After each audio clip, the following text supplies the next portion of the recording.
Halo, assalamualaikum warahmatullahi wabarakatuh. Jumpa lagi di channel Mufti TV. Di video kali ini aku akan sedikit cerita ya tentang pengalaman saat sakit gederan anxiety dulu. Jadi tips buat teman-teman itu jangan mendiagnosa penyakit sendiri, karena waktu saat gederan anxiety itu emang sensasinya banyak banget, yang dirasa banyak banget gitu. Ada pegal punggung, ada sesak napas, ada jantung berdebar, ada lemes lah, gampang capek lah gitu, yang ke fisik gitu ya, selain cemas itu. Jadi ada baiknya gitu teman-teman, kalau mau lebih pastinya itu lebih baik dicek ke dokter aja gitu, jangan mendiagnosa penyakit sendiri gitu.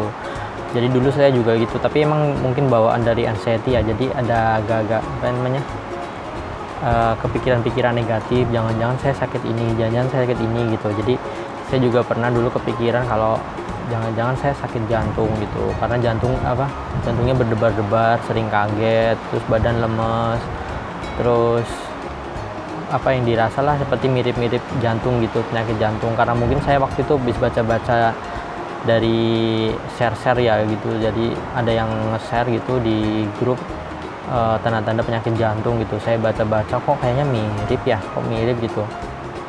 Jadi sampai saya ketakutan buat mandi karena terlalu dingin mungkin, jadi saya sampai mandi air hangat terus, usahakan gitu, jarang mandi air dingin gitu. Terus saya juga karena waktu itu punggung juga pegel banget ya, punggung berat gitu rasanya gitu. Tapi mungkin itu juga pengaruh dari GERD-nya ya, dari asam lambung yang naik gitu. Tapi saya juga waktu itu disaranin gitu sama saudara gitu, juga ada yang perawat gitu kan, saya disuruh buat ke dokter saraf gitu.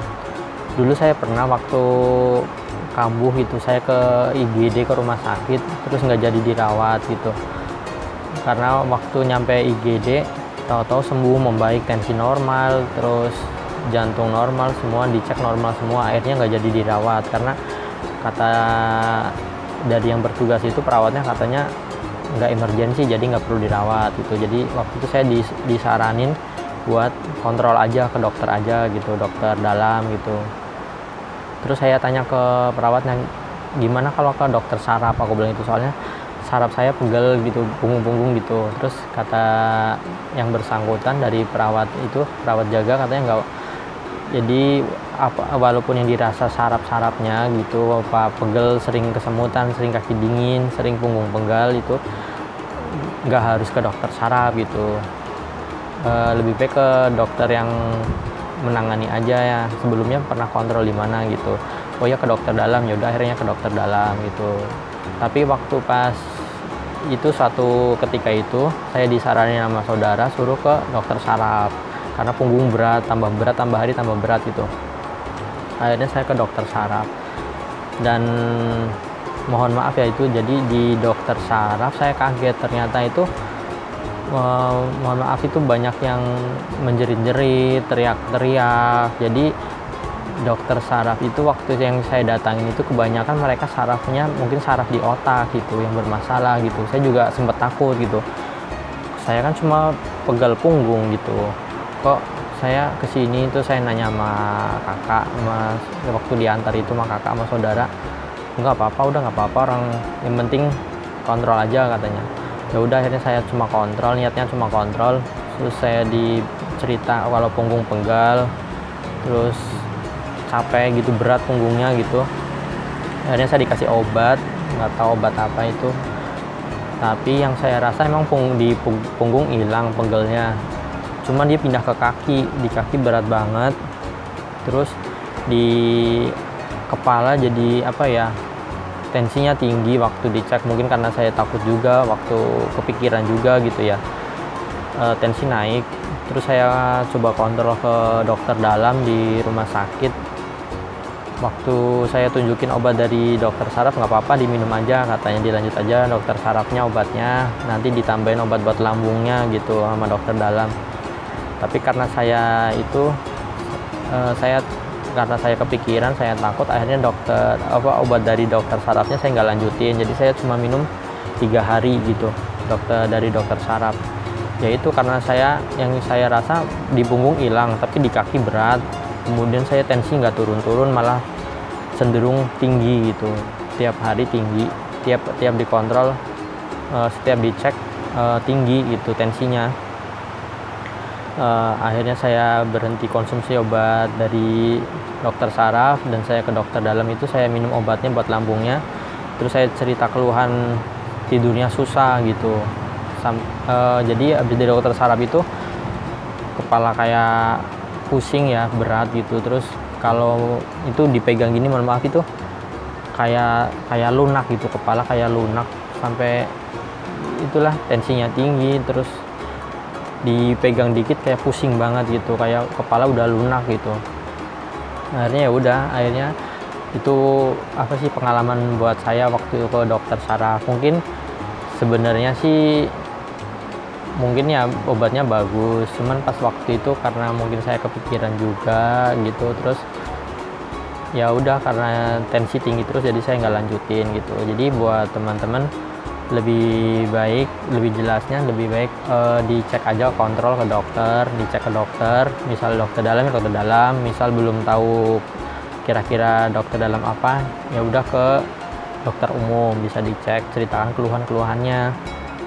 Kalau di dokter dalam juga bisa diceritakan keluhan-keluhannya, misal cenderung ke lambung, berarti nanti kan biar dikasih obat buat lambungnya gitu. Kalau buat pegel-pegel apa berat gitu, mungkin nanti dikasih vitamin-vitamin, kan ada vitamin pegel-pegel juga gitu dari dokter gitu, biasanya dikasih gitu. Jadi jangan mendiagnosa sendiri, saya ke dokter saraf aja deh, saya langsung ke dokter jantung deh gitu. Jangan, kecuali atas rujukan dari dokter. Udah kamu ke dokter ini aja gitu, dokter jantung atau dokter paru atau dokter saraf gitu, nanti biar dirujuk sama dokternya, dokter yang lebih tahu gitu. Jangan mendiagnosa sendiri gitu, karena memang GERD dan anxiety itu sensasinya banyak banget ya, yang dirasa mirip-mirip seperti penyakit lain gitu. Terus ditambah emang pikiran sering parno ya, sering negatif, jadi kan jadi tambah bener-bener seperti penyakit yang lain, seperti penyakit jantung, seperti paru-paru yang sesak napas itu, atau seperti penyakit apalah, kanker atau apa gitu. Lebih baik, lebih pastinya dicek aja di dokter, nanti biar dikasih rujukan kemana gitu. Kalau emang udah ketahuan GERD dan anxiety, buat teman-teman lebih baik ditelatenin aja, fokus aja buat pengobatan lambungnya, sama dijaga pola makannya. Nanti kalau lambung membaik juga nanti bertahap, cemas juga pasti hilang, terus pikiran juga berangsur positif gitu. Yang penting diobatin pakai medis ataupun obat herbal yang teman-teman jalankan, terserah teman-teman, pilih teman-teman. Kalau mau dokter dan herbal juga bisa, yang penting jangan bareng-bareng gitu, dikasih waktu, misalnya bulan ini ke dokter sampai obatnya habis, kemudian dijeda terus lanjut ke herbal, bisa gitu. Jadi emang buat pengobatan lambung itu harus sabar, terus bertahap, butuh proses, terus ya itu harus telaten, harus serius. Kalau emang udah ketahuan lambung ya emang harus dipantang makanannya, dijaga. Jadi banyak ini ya, teman-teman yang sembuhnya lama gitu, itu biasanya kalau ditanya jawabannya udah dipantang belum, pasti belum dipantang gitu. Jadi emang susah buat ngilangin kebiasaan-kebiasaan kita ya. Saya juga dulu gitu, karena saya pecinta sambal sama mie dulu dari sebelum sakit itu. Jadi pas waktu sakit juga saya setahun pertama malah nggak mantang gitu. Jadi pengobatan dokter yang saya lakukan juga percuma gitu, sia-sia gitu, karena saya nggak mantang makanan di tahun pertama gitu. Sampai akhirnya saya kemudian di tahun berikutnya saya mulai mantang, dan alhamdulillah bertahap membaik sambil diobatin pakai obat dokter, pakai herbal, dan akhirnya sembuh gitu. Karena emang lambung itu sensitif banget, apa yang masuk ke makanan yaitu nanti reaksi di lambung gitu. Jadi harus dipantang dulu buat sementara. Jadi sementara aja, buat nyampe sembuh aja kok gitu. Jadi nanti kalau udah sembuh, teman-teman juga bisa makan apa-apa yang teman-teman suka gitu. Kayak sambal, mie, saya juga sekarang udah bisa makan sambal, mie, cuman saya tetap batasin gitu. Yang penting apa sih namanya, ya udah bisa merasakan lagi ya seperti dulu lagi lah, seperti apa, normal lagi, makan makanan yang teman-teman suka, minuman yang teman suka gitu. Yang penting kalau saya mah tetap menjaga aja gitu, tapi intinya udah bisa kok makan sambal, makan mie gitu. Teman-teman nggak usah khawatir, jangan nanti kalau saya mantang nanti nggak bisa makan apa-apa lagi gitu, sampai sampai kapan gitu. Enggak, sementara aja kok, sampai sembuh. Selama proses penyembuhan aja di pantainya, nanti kalau udah sembuh juga bisa makan makanan normal buat teman-teman yang teman-teman suka gitu, makanannya favoritnya gitu. Jadi teman-teman semangat ya buat teman-teman, jangan putus asa, tetap dijalankan pengobatannya, terapinya, obat medisnya atau herbalnya. Berdoa jangan lupa, pikiran positif, jangan banyak mengeluh, tetap semangat. Untuk video kali ini terima kasih, semoga bermanfaat. Sampai jumpa di video berikutnya. Terima kasih. Assalamualaikum warahmatullahi wabarakatuh.